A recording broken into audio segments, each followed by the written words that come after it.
Havia um homem no século XIV, cujo simples nome fazia cidades inteiras abrirem seus portões por puro terror.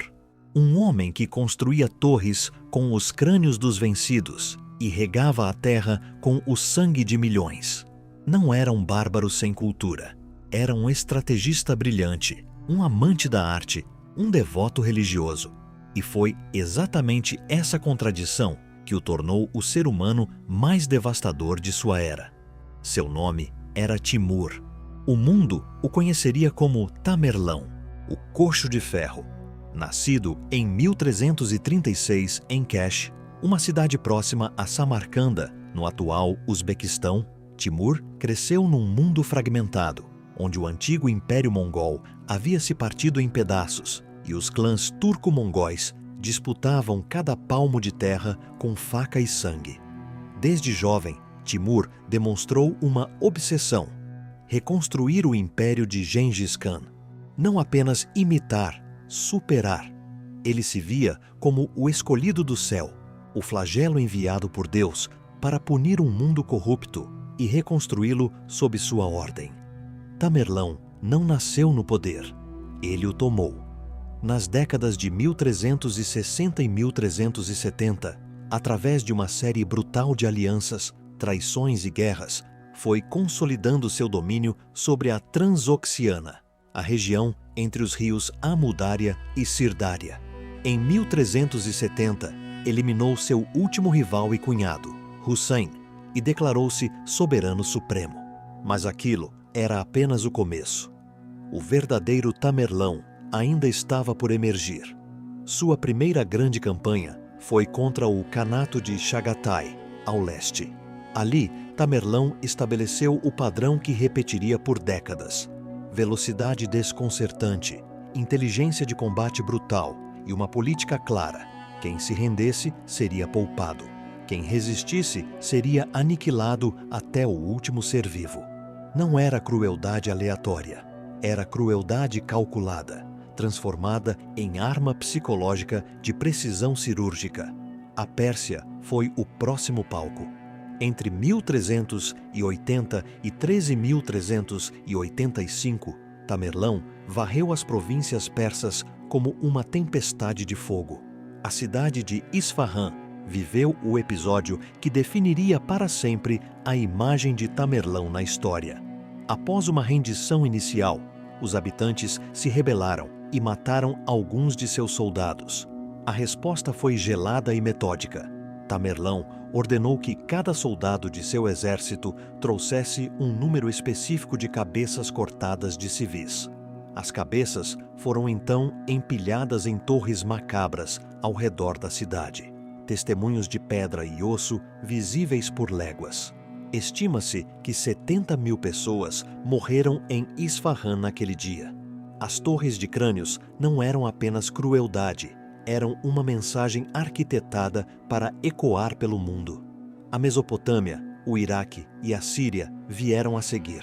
Bagdá, outrora a cidade mais esplêndida do mundo islâmico, foi tomada 2 vezes.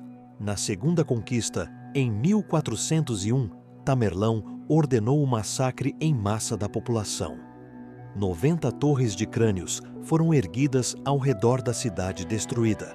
A Bagdá, que havia sobrevivido aos mongóis de Hulagu em 1258, não sobreviveu a Tamerlão.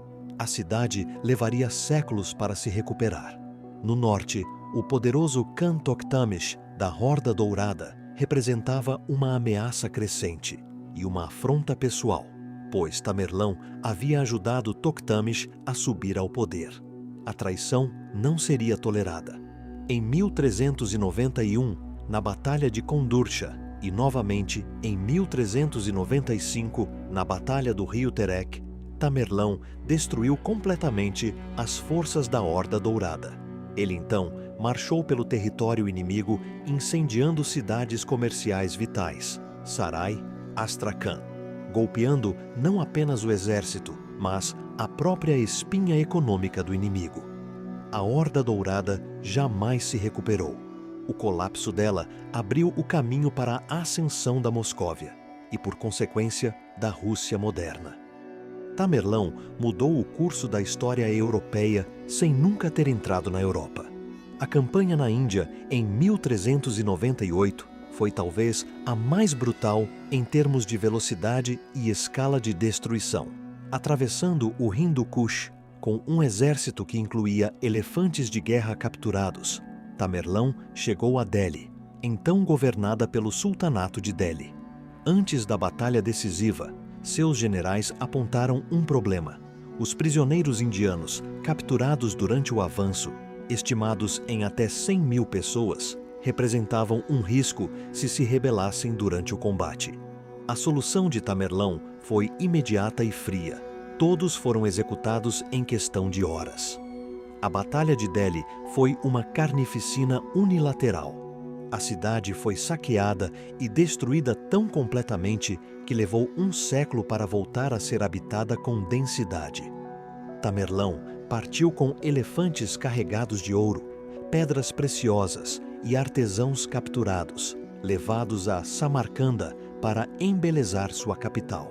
Pois havia nisso tudo uma contradição perturbadora.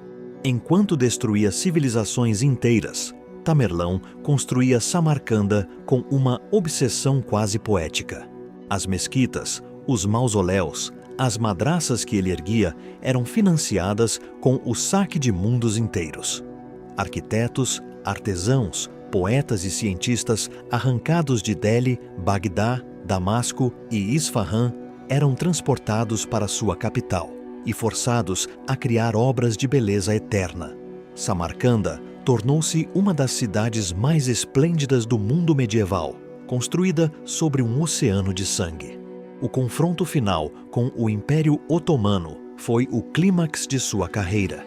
Em 1402, na Batalha de Ankara, Tamerlão enfrentou o sultão Bayezid I, o próprio homem que havia cercado Constantinopla e aterrorizado a Europa cristã. O encontro entre os dois maiores guerreiros do mundo islâmico foi um abalo sísmico. Tamerlão destruiu completamente o exército otomano e capturou Bayezid pessoalmente. Segundo as lendas, Tamerlão usava o sultão otomano acorrentado como escabelo humano para montar seu cavalo. A Europa, aterrorizada pelos otomanos, respirou aliviada. O Papa e os reis cristãos chegaram a escrever cartas de congratulação a Tamerlão.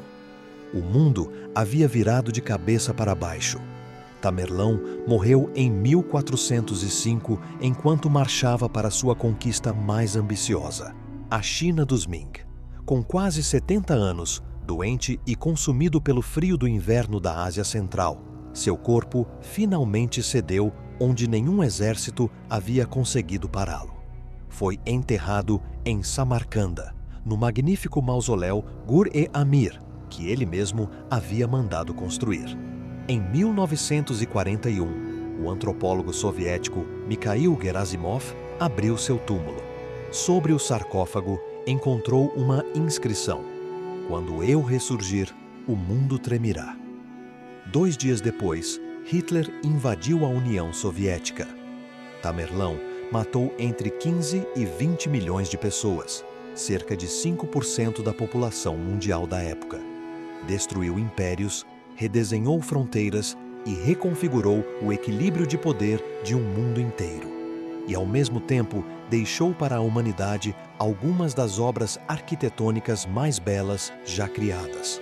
Um monstro que amava a beleza, um destruidor que construía para a eternidade, um homem que erguia pirâmides de crânios durante o dia e financiava poetas durante a noite.